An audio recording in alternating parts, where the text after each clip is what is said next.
Top 25 statements आपके thinkers की exactly. सो आज हम करने जा रहे हैं यूनिट नंबर 3, इंडियन पॉलिटिकल जो थिंकर्स हैं उनकी टॉप 25 स्टेटमेंट्स की कौन से थिंकर ने क्या स्टेटमेंट दी कि एंड्स इंपॉर्टेंट है कि नहीं। इस तरीके की बहुत सारी स्टेटमेंट हमारे यूजीसी नेट पॉलिटिकल साइंस के एग्जाम में बार बार आ जाती है एंड काफ़ी सारा इशू भी होता है क्योंकि हम कंफ्यूजन काफ़ी सारा क्रिएट हो जाती है। तो आज मैं ये सारी स्टेटमेंट आपको बताऊंगी टॉप 25। बट मैं सिर्फ स्टेटमेंट ऐसा नहीं कि स्टेटमेंट बताती, बट मैं उसके पीछे का थोड़ा कंटेक्स्ट भी बता दूंगी सो दैट आपको याद रहे। और ये जो क्वेश्चन है वो यूजीसी नेट के पेपर में बार बार आ चुके हैं, दैट मीन्स ये पार्ट है पीवाईक्यू का भी और आगे आ भी सकते हैं, रिपीट हो सकते हैं। So first of all, welcome to my channel Discover Study. I am your UGC Net Political Science Mentor प्रीति बोरा।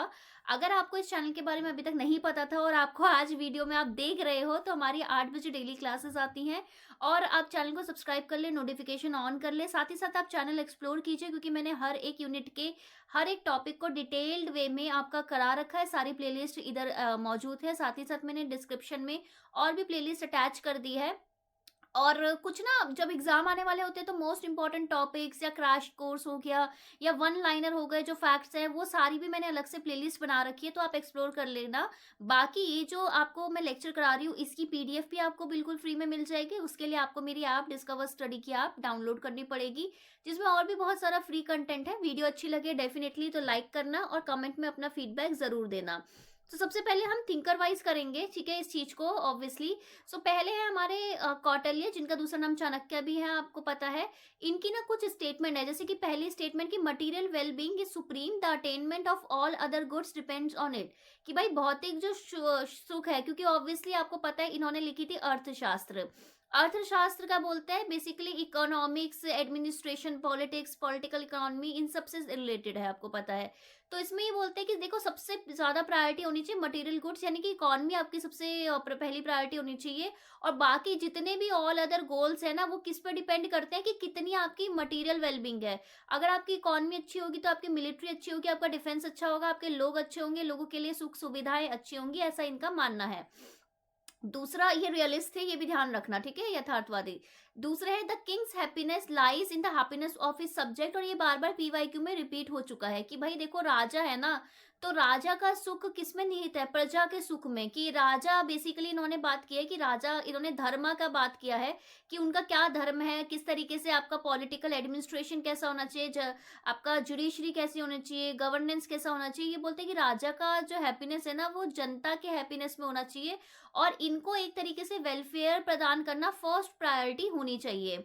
तीसरा है a neighbour is a natural enemy. Obviously इनकी मंडल थ्योरी आप सभी को पता है, बहुत ही फेमस है। मुझे बताइए कि कितने स्टेट्स हैं उसमें, ठीक है ना। तो इनकी मंडल थ्योरी में ये बोलते हैं कि जो हमारा पड़ोसी होता है ना, नेबर होता है, वो एक नेचुरली प्राकृतिक हमारा दुश्मन शत्रु होता है। लेकिन अब उसके उसका जो नेबर होगा वो भी उसका प्राकृतिक शत्रु होगा, तो नेबर का जो नेबर है ना, इसीलिए वो प्रकृति के हिसाब से हमारा दोस्त बन जाता है। This is his Mandal theory, जिसमें उन्होंने अलग अलग टाइप की स्टेट्स बताई है, जिसको आप मुझे कमेंट में बता सकते हैं। अदरवाइज मैं आपको ये चीज अलग से थ्योरी वाले सेक्शन में कराऊंगी, ठीक है ना। नेक्स्ट आ जाते हैं आपके पास महात्मा गांधी जी। महात्मा गांधी जी का एक बहुत फेमस स्टेटमेंट है which is means are after all everything as the means so the ends. यानी कि ये बोलते हैं कि जो एंड्स हैं, यानी कि आपका जो एम है, जो आपके गोल हैं, ठीक है, जो आपके टारगेट हैं, ये ऐसा, इसको पाने के लिए ऐसा नहीं है कि आप कुछ भी करो। इसको पाने का जो रास्ता है, मीन्स जो है आपका पाथ जो है, आपका रास्ता जो है वो भी सही होना चाहिए, ठीक है, वो भी साफ होना चाहिए, सही होना चाहिए, ट्रू होना चाहिए बेसिकली। तो ये बोलते हैं कि ये दोनों एक दूसरे पे डिपेंड करते हैं। वहीं बहुत सारे रियलिस्ट क्या बोलते हैं कि भाई हमें कुछ लेना देना नहीं है, मीन से एंड्स जस्टिफाई होने चाहिए, ठीक है। सो इस वजह से ये वाला क्वेश्चन आपका देखने को मिलता है एग्जामिनेशन में।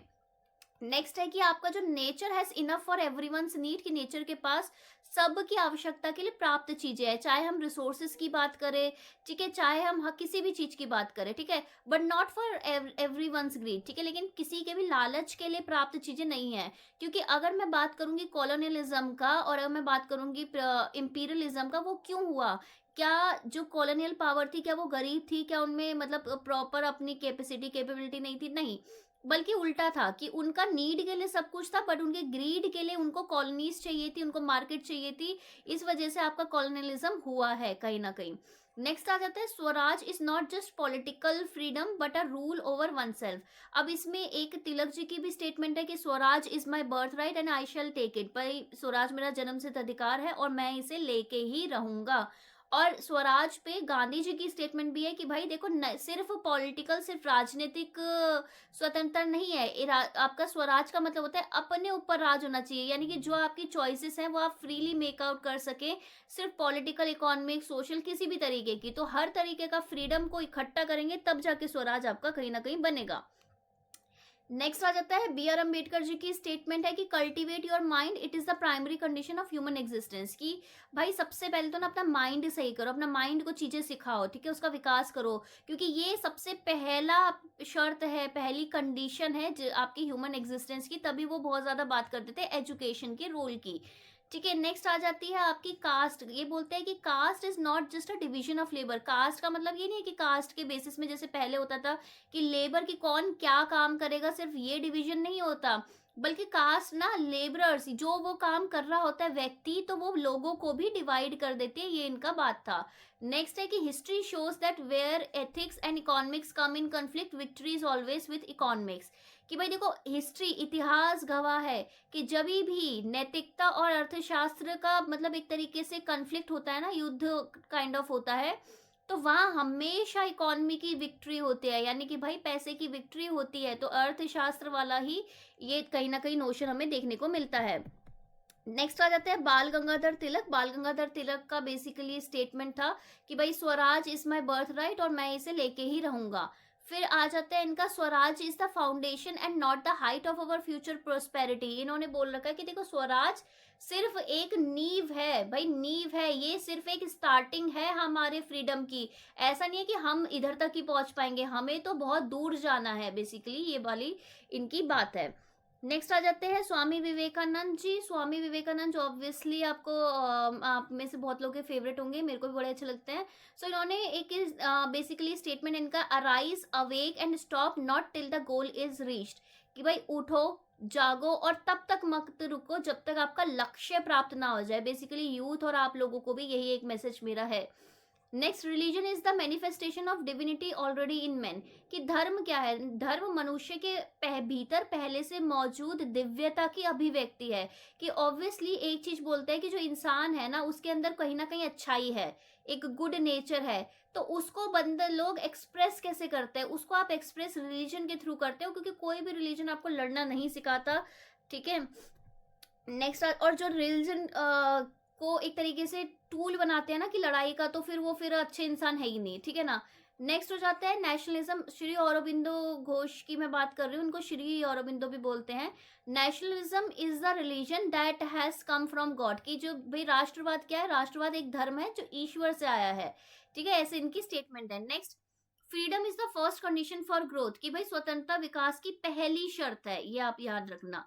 नेक्स्ट आ जाते हैं आपके पास M N Roy. M N Roy का आप मुझे बताइए कि क्या बेसिकली योगदान है, आप मुझे बताएंगे।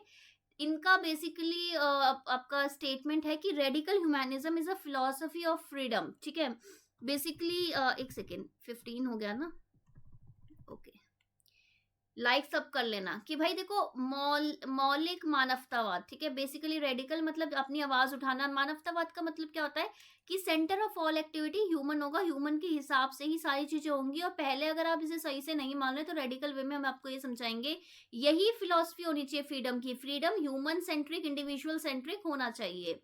ठीक है, नेक्स्ट आ जाता है कि function of science is to describe and that of philosophy is to explain. कि भाई देखो साइंस का काम क्या है? साइंस का काम है चीजों को वर्णन करना, कि भाई ये ऐसा होता है, ये ऐसा होता है। और फिलोसफी का मतलब है चीजों को एक्सप्लेन करना, व्याख्या करना, कि ऐसा इस तरीके से होता है। मतलब इसके पीछे अगर सेम कंडीशन है अगर साइंस के हिसाब से, तो इसके पीछे अलग अलग रीजन कभी कभार होता है, तो वो एक्सप्लेन आपका फिलोसफी करती है। देन पंडिता रामाबाई, उनका बेसिकली मानना था कि a women's life is a life of slavery unless she is educated and independent. कि भाई देखो एक महिला की जिंदगी गुलामी का जीवन है जब तक कि वह शिक्षित और स्वतंत्र ना हो। तो एजुकेशन एंड फाइनेंशियल इंडिपेंडेंस बहुत ही ज्यादा इंपॉर्टेंट है। फर्दर वो क्रिटिसाइज करती थी, वो आलोचना करती थी पैतृ संगता यानी पेट्रियार्की की। वो बोलती थी कि जो हिंदू शास्त्र है ना वो एक तरीके से टूल की तरह यूज होता है महिलाओं को दबाने के लिए, ऐसा इनका मानना था।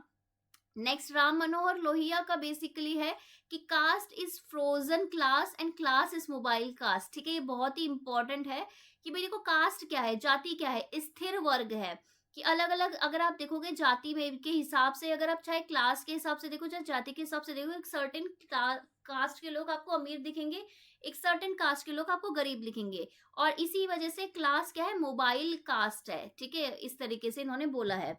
बाकी देखो जयप्रकाश नारायण की जो सप्त क्रांति थी उसमें इनका भी इन्वॉल्वमेंट था, इन्होंने बात की थी कि total social and political transformation होना चाहिए। नेक्स्ट है मोहम्मद इकबाल। ठीक है, मोहम्मद इकबाल, जिसको अलामा इकबाल भी कहते थे इनको, तो उनका है कि the ultimate aim of ego, कि ईगो का अल्टीमेट एम क्या है, क्या उद्देश्य क्या है, कि to see, not to see something but to be something. कि भाई ईगो का अंतिम लक्ष्य ये नहीं कि आपको कुछ चीज दिख रही है, बल्कि अगर आपकी ईगो हर्ट हुई है तो आप कुछ करके दिखाओ, कुछ बन के बताओ ऐसा। और इनका ये थ्योरी ऑफ खुद ही है कि सेल्फ अफर्मेशन, सेल्फ रिलायंस का पाथ ये बात करते थे, वो स्पिरिचुअल ग्रेटनेस की तरफ लेके चलता है। नेक्स्ट आ जाते हैं पेरियार ईवी रामास्वामी अयंगर। ठीक है ना, इनका है कि भाई रैशनलिज्म, ठीक है, रैशनलिज्म, एक second, rationalism is the only way to human progress. तर्कवाद ही मानव प्रगति का एकमात्र मार्ग है। और सेल्फ रिस्पेक्ट मूवमेंट के बारे में ये बोलते थे कि no self respect no life, इसके बिना जिंदगी नहीं है आपकी। एंड देन आपका ये है जवाहरलाल नेहरू। जवाहरलाल नेहरू बेसिकली बात करते थे कि भाई a movement comes which comes but rarely in history when we step out from old to the new. कि ऐसा कभी कभार क्षण आता है कि जो इतिहास में बहुत कम आता है, कि जब आप पुराने जो चीजें हैं उनको छोड़ के नए चीजों की तरफ कदम बढ़ाते हैं। ये इनकी जो आपकी स्पीच थी कि ट्रिस्ट विद डेस्टिनी, उसमें से ले रखा है। एंड अगेन इनका डेमोक्रेटिक सोशलिज्म बहुत फेमस है, जो बोलते हैं लोकतांत्रिक समाजवाद, कि भाई आपका पॉलिटिकल डेमोक्रेसी तो होनी चाहिए बट साथ के साथ सामाजिक एक आपका समानता भी होनी चाहिए। अच्छा, कल वाला जो हमारा लेक्चर था उसमें हमारे कुछ थिंकर्स रह गए थे। कल हम कर रहे थे कंपैरेटिव पॉलिटिक्स, और कंपैरेटिव पॉलिटिक्स में हमारा लेक्चर थोड़ा डिस्टर्ब हो गया था बिकॉज ऑफ टेक्निकल इशू। एक बार उसको कंप्लीट कर लेते हैं। ये तो हमने कर लिया, तो वीडियो को लाइक जरूर कर लेना, और जिसने कल का लेक्चर देखा है वो आगे बता देती हूँ, जिसने नहीं देखा वो पुराना पहले करके आए। तो सी राइट मिल की थ्योरी थी पावर इलीट, जिसमें 19 पावर इलीट 1956 की बुक थी। इसमें उन्होंने आर्ग्यू किया था कि पावर जो है ना यूएसए में, वो कंसंट्रेटेड है मिलिट्री, कॉर्पोरेट और पॉलिटिकल लीडर्स के बारे में। हम थिंकर्स उनकी बुक्स और उनकी मेन थ्योरी कर रहे थे। देन रॉबर्ट मिशेल हमारा यहाँ से अटका था, ठीक है ना। सो रॉबर्ट मिशेल का जो थ्योरी थी वो थी आपकी आयरन लॉ ऑफ ओलिगार्की, जो उनकी बुक पॉलिटिकल पार्टीज 1911 की थी। इसका मुझे फुल नेम आप मुझे बताएंगे कमेंट में। और इन्होंने एक्सप्लेन किया था कि जैसे और सारे जितने भी ऑर्गेनाइजेशन है, कुछ भी, कितना भी आप डेमोक्रेसी से स्टार्ट क्यों ना कर लो, चाहे कोई भी देश है, लेकिन इवेंचुअली आप देखोगे ना एक स्मॉल इलीट जो है ना वो डोमिनेट करता है, वही सारे डिसीजन ले रहा होता है। और आपने ये एक टर्म भी सुनी होगी, किचन कैबिनेट, ठीक है ना, काफी सारी आपने टर्म सुनी होगी जो इनफॉर्मली डिसीजन आपका लेती हैं। नेक्स्ट आपके जो थिंकर है वो है विल्फ्रेडो पेरेटो, जो की बात करते हैं सर्कुलेशन ऑफ इलीट्स की, माइंड एंड द सोसाइटी 1916 की इनकी बुक है। ये बोलते हैं किसी भी सोसाइटी में ना दो तरीके के लोग होते हैं, ठीक है, एक तो लायंस, ठीक है, और मतलब कि जो ये, ठीक है, एक तो भाई देखो आपको पता है मासिस होते हैं और आपके इलीट्स होते हैं। अब इलीट्स भी इन्होंने बोला है दो तरीके के होते हैं, लायंस एंड फॉक्सेस, ठीक है। इन्होंने ये बोला कि जो इलीट ग्रुप हैं वो अपने आप को किस तरीके से आपका रिप्लेस करते रहते हैं, सर्कुलेशन होता रहता है। कि फॉक्सेस कौन से हैं, जो ब्रेन पावर, ठीक है, जो ब्रेन पावर में बिलीव करते हैं। और लायंस जो कि मसल पावर आप बात करोगे, तो कभी भी इलीट वाले सेक्शन में मासिस और इलीट ये दो तरीके के होते हैं। इलीट में भी आपका ना इन दोनों के बीच में ना एक बैलेंस बना होना चाहिए। और अगर फॉक्सेस ज्यादा हो जाते हैं तो लायंस लेके उनको बैलेंस किया जाता है, लायंस ज्यादा हो जाते हैं तो फॉक्सेस लेके बैलेंस किया जाता है, किसी भी डेमोक्रेटिक सोसाइटी में ऐसा ये बोलते हैं। देन गेटेनो मॉस्का वो थे जिन्होंने ये बताया 1896 में कि भाई सोसाइटी ना दो पार्ट में डिवाइडेड है, दो क्लासेस है। एक तो है रूलर्स, ऑर्गेनाइज्ड, जो माइनॉरिटीज हैं, जो इलीट्स हैं, जो कि बाद में इलीट नाम जिसको विल्फ्रेडो पेरेटो ने दिया, और जिनके ऊपर राज्य हो रहा है जो अनऑर्गेनाइज्ड मेजोरिटी है, ठीक है ना। और ये इन्होंने ये वाला पूरा आर्ग्यूमेंट दिया है कि सोसाइटी में ये दो तरीके के लोग हैं। फिर फर्दर उस पर आपको पता है रॉबर्ट मिशेल का भी आर्ग्यूमेंट है, फिर उसके बाद आपका विल्फ्रेडो पेरेटो का भी आर्ग्यूमेंट है। देन आप बात करते हैं एंटोनी डाउन्स की। तो एंटोनी डाउन्स की अगर मैं बात करूं तो उनकी थ्योरी है economic theory of democracy. So basically ये बात करते हैं कि किस तरीके से हमारी डेमोक्रेसी की इकोनॉमिक थ्योरी वर्क करती है। इनकी बुक भी है an economic theory of democracy 1957, जिसमें इन्होंने इकोनॉमिक लॉजिक को अप्लाई किया और उन्होंने वोटिंग में, ठीक है, वोटिंग में इन्होंने बोला कि जब भी आपका कहीं ना कहीं ऐसा होता है ना कि पार्टी है, पार्टी की ना क्या करती है ना, ज्यादा वोट गेन करने के लिए, कि भाई उनका एक वोट का एक अच्छा सा परसेंटेज आ जाए, उसके लिए वो क्या करती है कि ना इधर ना उधर, थोड़ा ना सेंटर की तरफ मूव करती है, कि एक्सट्रीम लेफ्ट भी नहीं, एक्सट्रीम राइट भी नहीं, कहीं ना कहीं इस वाले स्पेस में ऐसे इधर उधर मूव कर रही होगी, सो दैट क्या हो, उसके पास ज्यादा शेयर ऑफ वोटिंग आपके पास आ जाए, ठीक है ना।